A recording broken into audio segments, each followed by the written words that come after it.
Oi, oi, gente! Hoje damos início à nossa leitura em Gênesis, capítulo 39 ao capítulo 41. Já estamos no finalzinho já do livro de Gênesis. Deixa eu ver. Se eu não me engano, Gênesis vai até o capítulo 45, se eu não estou enganada. Então, a gente já está no finalzinho de Gênesis e eu fico feliz, fico muito contente de saber que a gente conseguiu progredir e já está finalizando um livro da Bíblia.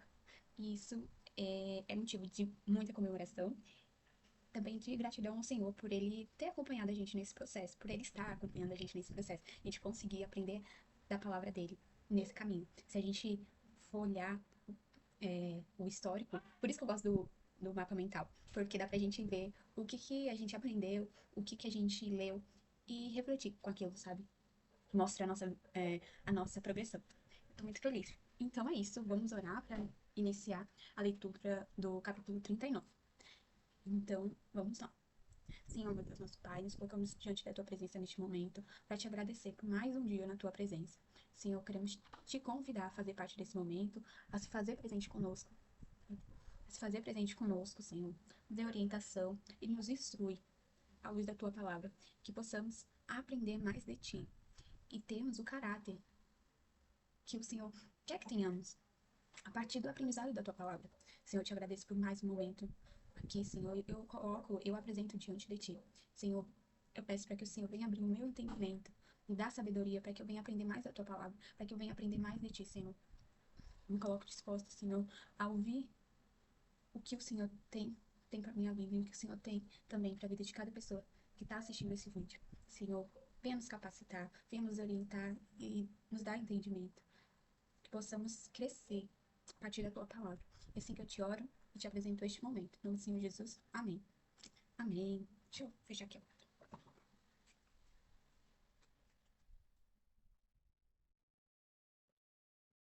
Bagunça do meu guarda-roupa. Então vamos lá. Gênesis 39. Agora a gente vai voltar para a história de José. José e a mulher de Potifar. José havia sido levado para o Egito, onde o egípcio Potifar, oficial do faraó e capitão da guarda, comprou dos ismaelitas que o tinham levado para lá. O Senhor estava com José, de modo que ele foi um homem próspero na casa do seu senhor egípcio. Este percebeu que o Senhor estava com José e que o fazia prosperar em tudo que ele realizava. O Senhor de José se agradou dele, e José lhe serviu. Potifar o encarregou da sua casa e lhe confiou todas as suas posses. Desde que o encarregou da sua casa e de todos os seus bens, o Senhor abençoou a casa do egípcio por causa de José. A bênção do Senhor estava sobre tudo que Potifar possuía, tanto em casa como no campo. Assim, deixou aos cuidados de José tudo o que tinha e não se preocupava com coisa alguma, exceto com a própria comida. José era atraente e de boa aparência. Depois de certo tempo, a mulher de seu senhor começou a olhar para ele com desejo e o convidou. Deite-se comigo. Ele, porém, recusou e lhe disse: O meu senhor não se preocupa com coisa alguma da sua casa e deixou tudo o que tem aos meus cuidados. Não há ninguém nessa casa maior do que eu. Ele nada me negou a não ser a senhora, porque é a mulher dele. Como poderia eu, então, cometer algo tão perverso e pecar contra Deus? Assim, embora ele insistisse com José dia após dia, ele se recusava a deitar-se com ela e evitava ficar perto dela. Certo dia, ele encontrou na casa para fazer as suas tarefas. Certo dia, ele entrou na casa para fazer as suas tarefas e nenhum dos empregados se encontrava ali. Ele, ela o agarrou pelo manto, dizendo: Deite-se comigo. Ele, porém, fugiu da casa, deixando o manto na mão dela. Quando ela viu que, ao fugir, ele tinha deixado o manto na sua mão, chamou os empregados da casa e lhes disse: Vejam, este hebreu nos foi trazido para nos insultar. Ele se aproximou para abusar de mim, mas eu gritei. Quando me ouviu gritar por socorro, largou seu manto ao meu lado e fugiu da casa. E ela conservou o manto consigo, até que o senhor de José voltasse para casa. Então repetiu-lhe a história. Aquele escravo hebreu que você nos trouxe aproximou-se de mim para me insultar. Quando, porém, gritei por socorro, ele largou o seu manto ao meu lado e fugiu da casa. Quando o senhor de José ouviu o que a sua mulher lhe disse, foi assim que o seu escravo me tratou, ficou enfurecido. Mandou buscar José e lançou-o na prisão em que eram postos os prisioneiros do rei. Enquanto José esteve na prisão, o Senhor estava com ele e o tratou com um amor leal, fazendo que o carcereiro se agradasse de José. Por isso, o carcereiro o encarregou de todos os que estavam na prisão, e José se tornou responsável por tudo que lá concedia. O carcereiro não se preocupava com nada do que estava a cargo de José, porque o Senhor estava com José e o fazia prosperar em tudo que ele realizava. Gênesis 40. o copeiro e o padeiro. Algum tempo depois, o copeiro e o padeiro do rei do Egito ofenderam o seu senhor, o rei do Egito. O faraó irou-se com esses dois oficiais, ou seja, o chefe dos copeiros e o chefe dos padeiros, e mandou prendê-los na casa do capitão da guarda, na prisão em que José estava. O capitão da guarda os deixou aos cuidados de José, que lhes servia. Depois de certo tempo, o copeiro e o padeiro do rei do Egito estavam na prisão. Tiveram cada um sonho na mesma noite, e cada sonho tinha sua própria interpretação. Quando José foi vê-los na manhã seguinte, notou que estavam abatidos. Por isso, perguntou aos oficiais do faraó, que também estavam presos na casa do seu senhor: Por que hoje vocês estão com semblante triste? Eles responderam: Tivemos sonhos, mas não há quem os interprete. José lhes disse: Por acaso as interpretações não pertencem a Deus? Contem-me os sonhos. Então o chefe dos copeiros contou seu sonho a José. No meu sonho, vi diante de mim uma videira, com 3 ramos. Ao brotar, a videira floresceu, e os seus cachos davam uvas maduras. A taça do faraó estava na minha mão. Peguei as uvas e as espremi na taça do faraó e a entreguei na sua mão. José lhe disse: Esta é a interpretação. Os 3 ramos são 3 dias. Dentro de 3 dias, o faraó vai exaltá-lo e restaurá-lo à sua posição. E você servirá a taça na mão dele, como costumava fazer quando era o seu copeiro. Quando tudo estiver indo bem com você, lembre-se de mim e seja bondoso comigo. Fale de mim ao faraó e tire-me dessa prisão. Ai. Pois fui trazido à força da terra dos hebreus, e também aqui nada fiz para ser jogado neste calabouço. Ouvindo o chefe dos padeiros essa interpretação favorável, disse a José: Eu também tive um sonho. Sobre a minha cabeça haviam 3 cestas de pão branco. Na cesta de cima havia todo tipo de pães e doces que o faraó aprecia. Mas as aves vinham comer da cesta que eu trazia na cabeça. Então José disse: Essa interpretação. As 3 cestas são 3 dias. Dentro de 3 dias, o faraó vai decapitá-lo e pendurá-lo em uma árvore. E as aves comerão a sua carne.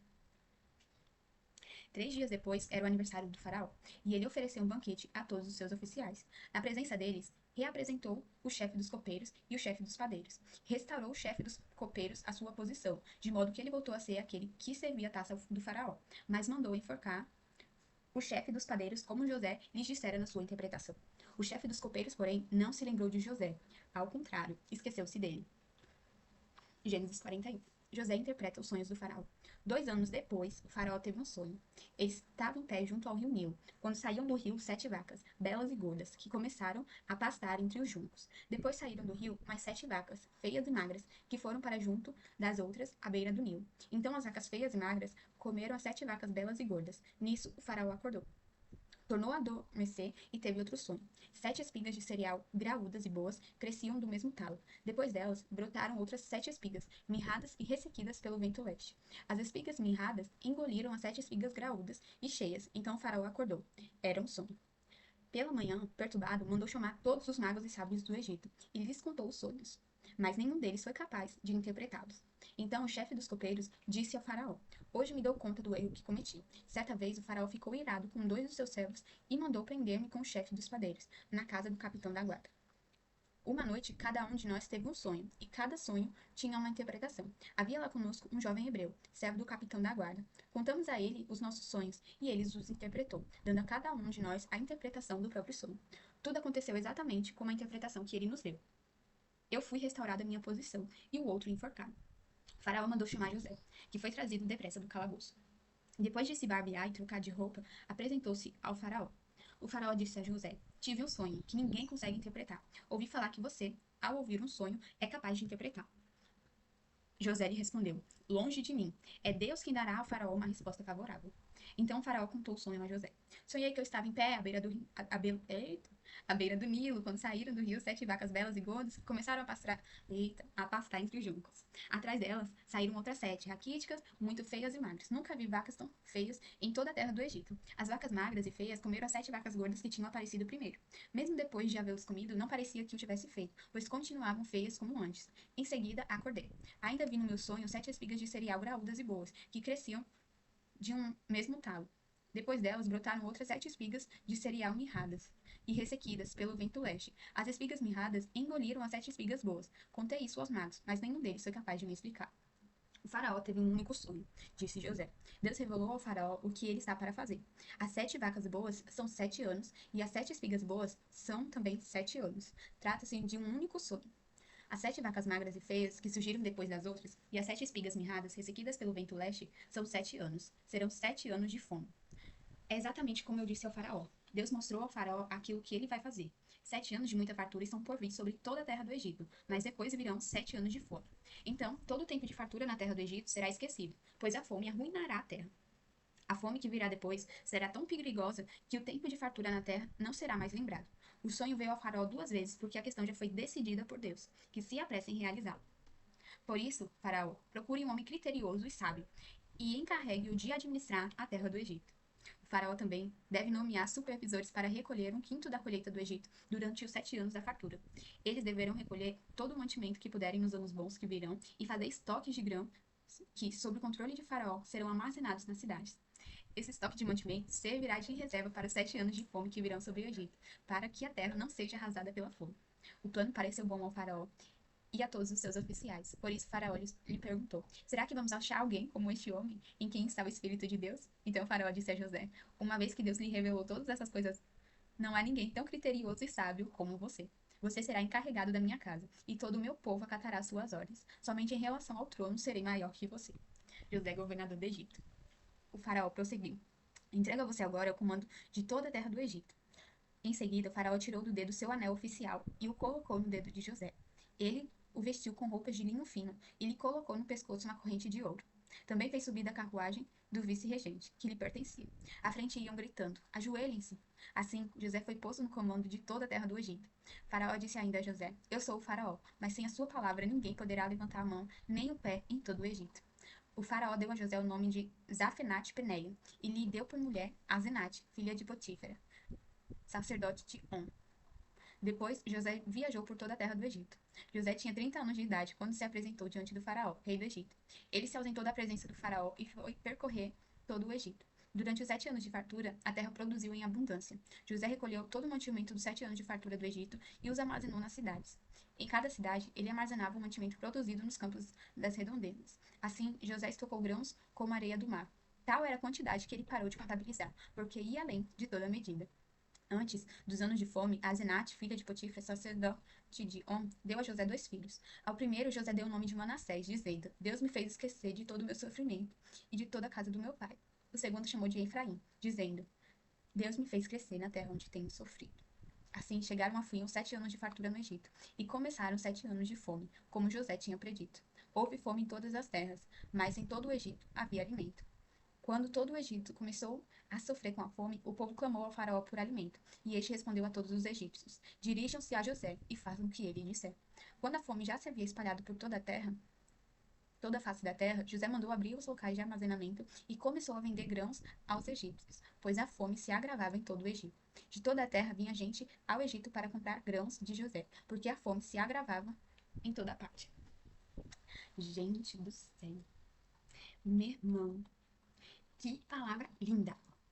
A história de José é muito linda, gente. O que a gente vê aqui? A gente vê que José. Será que tá dando pra ver? Deixa eu ajeitar aqui. A gente vê que José, ele vai pra casa de Potifar. José, vendido. Ismaelitas. É. Levado. Vendido.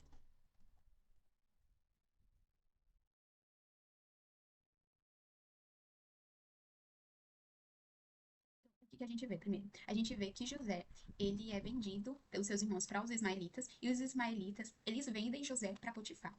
Na casa de Potifar, José, ele começa a prosperar a casa de Potifar, porque as bênçãos do Senhor estavam com José. Consequentemente, quando as bênçãos do Senhor está sobre José, tudo em volta se torna abençoado. Vê só. Vocês lembram que quando Jacó estava na casa de Labão, Labão prosperou? E agora, novamente, a gente vê que a bênção estava com José, o lugar que José estava também estava prosperando. Então, ali, Potifar ele começou a dar muita confiança, dar muita responsabilidade a José, e José ele começou a administrar bem a casa de Potifar. Ele administrava bem as responsabilidades que eram entregues a ele. Então, José ele ganhou a confiança de Potifar. José ganha a confiança de Potifar. E a Bíblia relata aqui também que José ele era um jovem muito bonito, muito atraente, e isso fez com que a mulher de Potifar o desejasse. Então, ela arma ela arma uma emboscada para poder ficar com José, mas José não cede. E vê, vou chamar a atenção para esse ponto aqui, ó. Porque José, ele não pensou em, em desonrar somente a Potifar. Eita. José, ele priorizou o relacionamento dele com Deus. Vê só, ele pensou assim, ah, não vou ficar com você porque é errado, é moralmente errado, porque o meu chefe me deu confiança. Não, ele sabia que se ele estivesse é, ficando com, se ele ficasse com a mulher de Potifar, ele estaria pecando contra Deus, porque esse é um dos mandamentos, né? A gente vê aqui que José, ele prezou pelo relacionamento dele com Deus. Então, ele tinha a confiança de Potifar.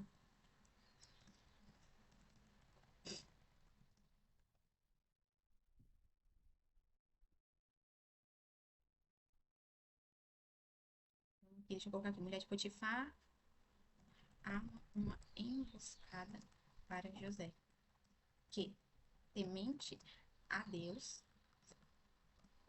foge do pecado, foge da tentação. Só que aí, olha a astúcia da mulher. A mulher, ela pega, segura na roupa de José. José sai correndo, ela segura ali a roupa dele. Pega aquele pano aqui, aquela roupa dele. E vai e fala pra todo mundo, olha, ele abusou de mim. Ela se colocou como vítima de José. Potifar, então, fica muito enfurecido porque ele deu toda a confiança pra José. E ele acreditou na sua esposa. E com muita raiva, Potifar manda José pra prisão. Só que o engraçado é que, vê só, quando a gente é aqui, José, ele era jovem, tá? Quando a gente é temente ao Senhor, quando a gente tá sob o direcionamento do Senhor, a gente tá sobre as bênçãos do Senhor. José chega ali naquela prisão.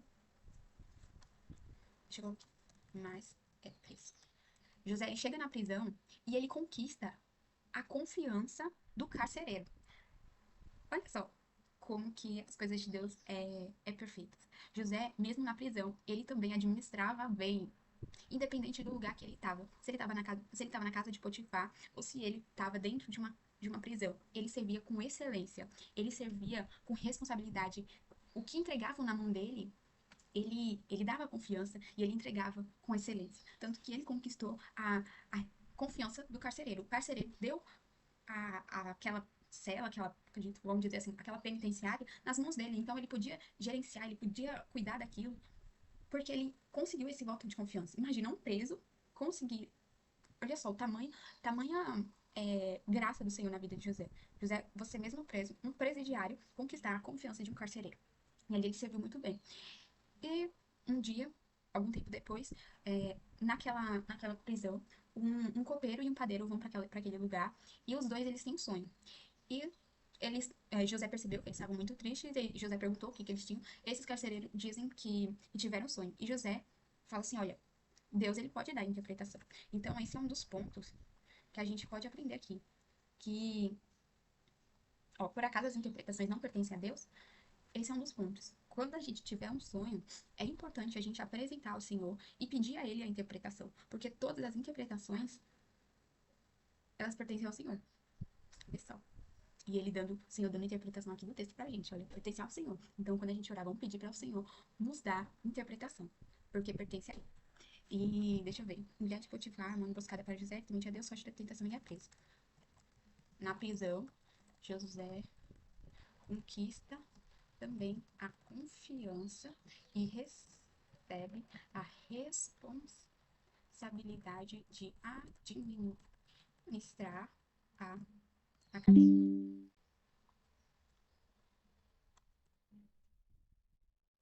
Copeiro e padeiro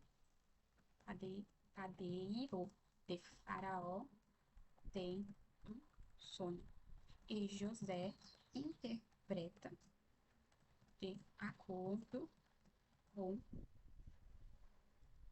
E José interpreta sobre a graça do Senhor. A graça que eu menciono aqui é o favor de Deus merecido de conceder a José a interpretação. Olha, o Senhor mesmo, ele dá a José essa. José nada mais é, eu vejo aqui, que José nada mais é que um canal, que uma ferramenta. Olha só, José nada mais é aqui do que uma ferramenta de Deus. Vê, um dos pontos. José, ele trabalhava naquele lugar E ele também estava ali como servo de Deus. Ele não guardou a identidade dele. E não é porque ele estava tava numa cadeia que ele deixou de ser cristão, ele deixou de louvar, de engrandecer o Senhor. E naquela oportunidade, ele revela a identidade dele de Cristo, a identidade em Cristo, não, em Deus que ele tinha. Ele revela a identidade em Deus que ele tinha, a identidade de um cristão. Então, independente do lugar, olha um ponto pra gente aprender, independente do lugar que a gente esteja, que a gente possa ser instrumentos de Deus, sabe? Que a gente possa ser instrumentos para o Senhor. Que a gente possa ser usado na vida das pessoas, independente se a gente está num local de trabalho, se a gente está numa escola, numa faculdade, independente do lugar, que a gente possa ser ferramenta do Senhor. E aqui, José ele permitiu que o Senhor usasse ele para Faraó. Faraó. Interpreta sobre a graça do Senhor. José interpreta os sonhos e o sonho de um se realiza, que é o do copeiro se realiza. O copeiro ele vai, serve, ele é restituído ao cargo, mas José pede para ele, olha, por favor, lembre de mim. Eu preciso sair daqui, me tira desse lugar. Lembre-se de mim quando você se apresentar a Faraó. Só que o que acontece? O homem dá amnésia no copeiro. O copeiro simplesmente esquece de José. José fica ali por mais 2 anos. E a gente vê que o padeiro José, o Senhor também concedeu a interpretação para que José falasse, e o padeiro também se concretiza. O padeiro morre e o copeiro é restituído no cargo. Mas aí a gente vê aqui que tudo é no tempo de Deus, gente. 2 anos depois, o Senhor cria uma situação. Olha só a situação. O copeiro não se lembrou de José, mas o faraó tem um sonho. Deus dá 2 sonhos a faraó. E o copeiro e Faraó chama todos os sábios, chama todas as pessoas instruídas, sábios e magos, para interpretar o sonho dele. E ninguém consegue interpretar. Ninguém consegue interpretar o sonho de Faraó. Mas aí o copeiro fala assim: eu acho que eu conheço alguém que interpreta sonhos. Nesse momento, o copeiro ele se lembra de José e fala: 2 anos depois, viu? 2 anos depois ele se lembra de José para Faraó. Ele fala assim: olha, Faraó, lá na cadeia, lá na cela onde eu tava, tinha um jovem hebreu que interpretou um sonho. Faraó chama José, manda chamar José. José se apresenta a ele e novamente. José, ele não escondeu a identidade dele de cristão. E ele falou assim: tive um sonho, ninguém consegue interpretar. Ouvi falar que você, ao ouvir um sonho, é capaz de interpretá-lo. Vê só, o que José fala. Longe de mim, é Deus quem dará ao faraó uma resposta favorável. Então José simplesmente reconhece, olha, eu não faço nada, eu não dou interpretação nenhuma. Quem sou eu na fila do pão? Quem dá a interpretação é Deus quem vai te dar a interpretação, é Deus que vai te dar uma resposta a respeito desse sonho que você teve. Então o faraó dá a interpreta, conta o sonho para José e José dá a interpretação. Então vamos colocar aqui. José interpreta, faraó tem um sonho e manda chamar José para interpretar.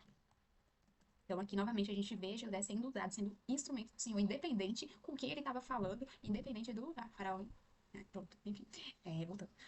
É, aí, José, ele fala assim: olha, José também dá a explicação: olha, vai acontecer isso, isso, isso, e você tem que colocar uma pessoa sábia. Olha, aqui, ó. O faraó também deve nomear supervisores para recolher 1/5 da colheita do Egito durante os 7 anos de fartura. Procure um homem criterioso e sábio e o encarregue de administrar a terra do Egito. Gente, vê só.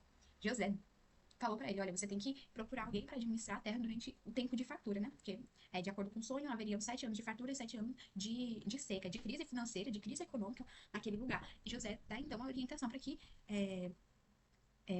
Faraó coloque um homem criterioso e sábio à frente do Egito. José e Faraó simplesmente olha assim e fala assim: não tem ninguém. Olha, será que vamos achar alguém como este homem em que está o Espírito de Deus? Gente, olha, então o que a gente entende? Que as habilidades de administração, os conhecimentos que José tinha vinham do Senhor. Era o Espírito de Deus. Nossa, meu Deus, ó, você falou.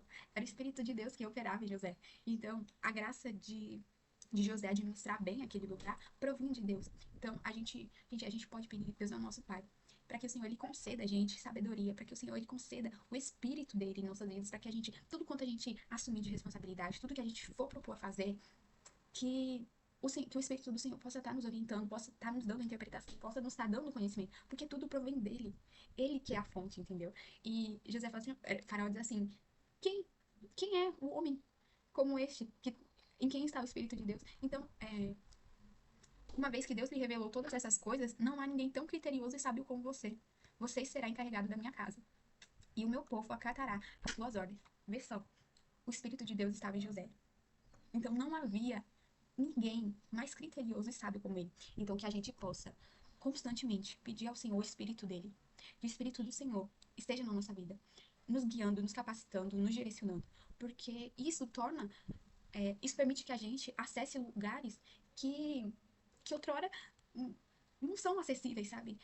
Gente, só o Senhor ele pode operar coisas extraordinárias na nossa vida. Vê só, que extraordinário. José nunca pensou. Ele sonhou isso há muitos anos atrás, quando ele ainda era jovem, quando ele era adolescente ainda. Mas ele não sabia que tudo se daria porque ele estava andando na presença do Senhor. Ele estava sendo instrumento. Meu Deus, olha, o Senhor é muito lindo. Porque ele estava sendo instrumento nas mãos do Senhor. Ai, gente, é muito bom aprender com Deus. É muito bom aprender, porque o Senhor ele vai falando, o Senhor vai dando orientação. Ai, é muito lindo. O Senhor é muito lindo. Então aqui a gente vê que Faraó, então, ele tem um sonho e manda chamar José para interpretar. José interpreta, interpreta pela graça, pela graça do Senhor. Senhor, novamente.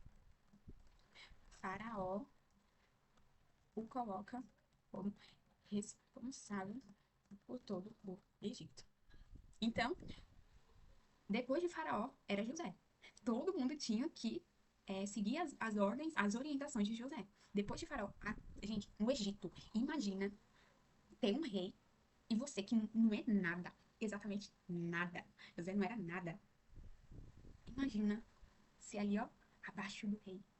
Só Deus para nos colocar, para nos assentar como os príncipes e reis. Só o Senhor para fazer coisas que são impossíveis aos nossos olhos. Por mais que as coisas sejam desfavoráveis, por mais que a gente acha que tá tudo dando errado, vê só.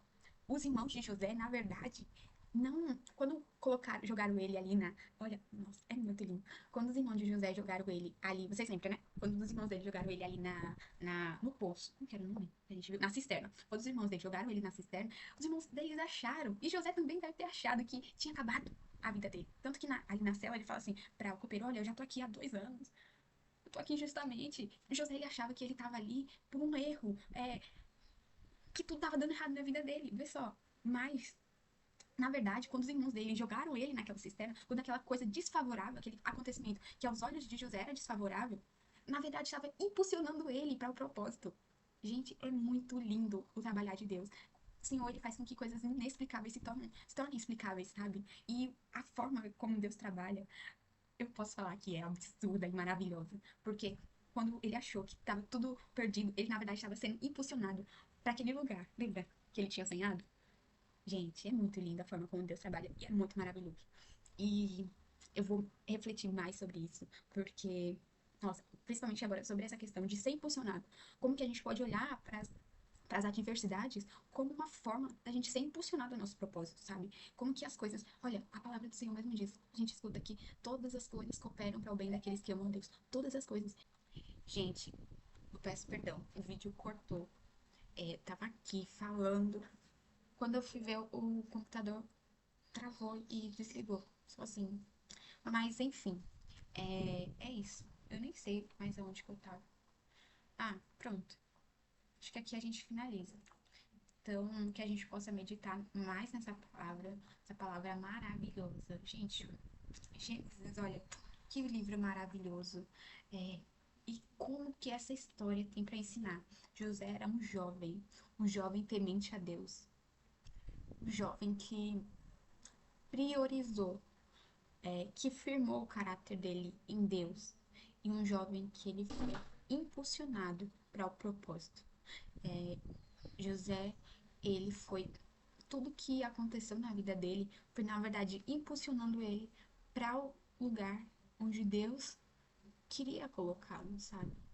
Então, que a gente possa refletir nessa palavra, que a gente possa aprender mais sobre o caráter de José, que a gente possa aprender mais sobre essa questão de ser responsável, de fazer com excelência aquilo que não é que nos é confiado, é ser temente a Deus, ser instrumento, ser ferramenta do Senhor, onde quer que o Senhor nos coloque, que a gente possa falar sobre Ele e que a gente possa refletir o Espírito dele aonde quer que a gente vá, independente da situação. E é isso, gente. Um beijo a todos. Que a paz do Senhor esteja conosco durante essa semana. Hoje é domingo. É, que a graça do Senhor ela possa estar conosco durante essa semana e que o Senhor venha abençoar nossas vidas. Um beijão a todos e até o próximo vídeo. Agradeço a todos que estão acompanhando aqui, ó. Coração pra vocês. Beijo, tchau, tchau.